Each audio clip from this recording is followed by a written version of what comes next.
জানেন? ও আমার থেকে বয়স অবশ্য কিছু ছোট, কিন্তু যে কোনো জালসা একসাথে যেতাম।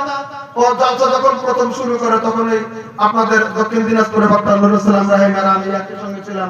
আর প্রথম জালসা এই মনিরুদ্দিন। তো আমি ওকে দাদা বলতাম, যদিও আমার থেকে বয়সে 5-7 বছরের হয়তো ছোট হবে। কইছেন দাদা কেন কইছেন আপনি? তার একটা কারণ, মানে আমার যখন 3টা মেয়ে, ওর তখন 4টা মেয়ে মনিরুদ্দিন। তাহলে ও বয়সে ছোট হলেও 4টা মেয়ের বাবা, আমার আবার তখন 3টা মেয়ে ছিল। আমার তখন আল্লাহ আরেকটা মেয়ে ছিল, ওর তখন আরেকটা ছেলে হলো, তখন ওর 5টা হলো, আমার 4টা হলো। মানে ও সবসময় আপগ্রেড আমার থেকে। ওই জন্য আগে আমি দাদা বলতাম, কারণ আমার থেকে অন্তত ছেলে মেয়ের ক্ষেত্রে আমার এখন 4টা মেয়ে, আমার 5টা, একটা ছেলে 4টা মেয়ে মনিরুদ্দিন। তো ওই জন্য ওকে দাদা বলতাম। আচ্ছা, ওর যেটা আকৃতি ছোট, কেউ কি মনে মনে ভাববে তার 5টা ছেলে মেয়ে, ভাবো কিন্তু ছোট, বউ থাকছে কিনা তার সন্দেহ কিছুই না।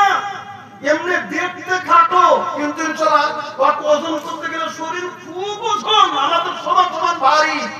তার মানে এমনি সব সবল, শুধু আকৃতিতে ছোট। একে বলে বীর বাউন, আপনারা বলেন বাউনা, মানে বেটে। হযরতে জুলাইবি এরকম বেটে ছিল, তার মানে বাউনা, আর দেখতে কালো, কুটকুড়ো কালো। আপনারা বর্তমান দেখেছেন, আগের যুগে বুঝতে পারেন নাই, এখন বুঝতে পারবেন, কারণ মোবাইলে দেখা যায় আফ্রিকার মানুষ একবারে কালো কুটকুড়া, সাউথ আফ্রিকার মানুষ একবারে কালো কুটকুড়া।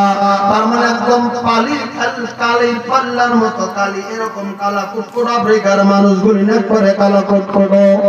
ওই জন্য বলছিলাম, ওই সাহাবী ছিল একবারে কালো কুটকুড়ো, মুখের কোনো গঠন ছিল না, মুখের কোনো ঢিল গঠন ছিল না, এদিকে খাটো এদিকে কালো কুটকুড়ো, মুখের কোনো গঠন নাই। কিন্তু বয়স হয়ে গেছে 25, আল্লাহ রাব্বুল আলামিনের নবীর কাছে এসে বলতেছেন, নবী গো, আমি হযরত জুলাইবি, আমি আমাকে আপনি মুসলমান বানিয়ে দেন গো নবী।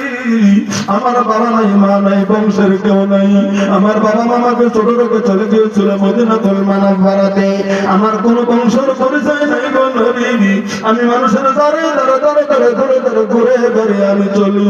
আমি আজ থেকে আমি আপনার কাছে আমি থাকতে চাই।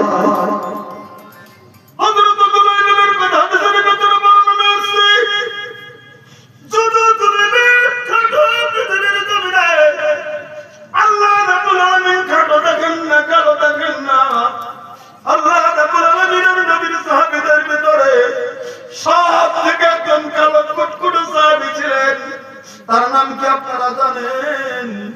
তিনি ছিল পৃথিবীর জমিনের ভিতরে হযরতে বেলাল। আপনারা বলেন নামটা শুনেছেন কি শোনেন নাই? যিনি মসজিদে নববীর মুয়াজ্জিন ছিল গো। আল্লাহ তাকে এত সম্মান দিয়েছিল, এত সম্মান দিয়েছিল।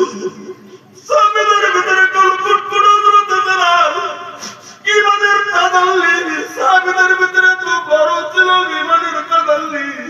হযরতে বেলালের ঈমানের পরীক্ষা শুধু পৃথিবীতে নয়, আল্লাহ রাব্বুল আলামিনের নবী মিরাজে যাওয়ার পরে নবী যখন জান্নাতে ঘুরছে, জান্নাতে নবী বেড়াচ্ছেন, হঠাৎ করে বেলালের ওই যে পায়ে নিজের খরম পায়ে নিয়ে ঘুরতো পৃথিবীর জমিনে মদিনাতুল মুনাওয়ারাতে, এই খরমের আওয়াজ আল্লাহ রাব্বুল আলামিনের নবী মিরাজের ভিতরে পেয়েছে।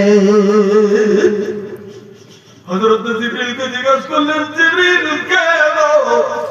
জান্নাতের ভিতরে খরম পায়ে দেয় খটখট করে ঘোরে।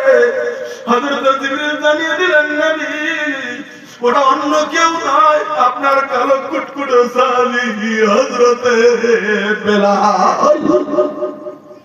আল্লাহ রাব্বুল আলামিনের নবী মিরাজ থেকে ঘুরে আসার পরে হযরত বেলালকে জিজ্ঞাসা করেছিলেন, বেলাল এমন তুমি কি কাজ করো পৃথিবীর জমিনে? কি কাজ তুমি করো পৃথিবীর জমিনে গো? আমি নবী জান্নাতের ভিতরে ঘুরছিলাম, আমি দেখলাম তুমি আমার আগে আগে খরম পায়ে দিয়ে তুমি জান্নাতের ভিতরে ঘুরতেছ, ঢুকতেছ, তুমি কি আমল করেছো?